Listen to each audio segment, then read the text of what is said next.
Guys, we are here at the Blessed Camomot Shrine in Karkar, Philippines.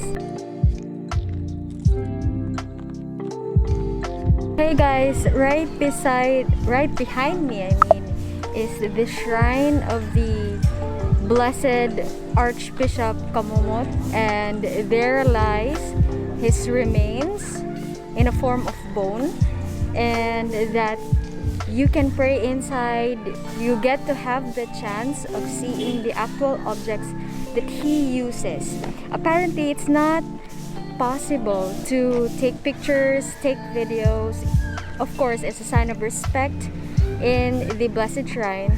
So make sure that we do that as well. Remove our caps, dress at least appropriately, and of course, pay respect to the Archbishop. So inside, guys, there are different objects that he uses for his masses and everything that you can see which belonged and was used in his time.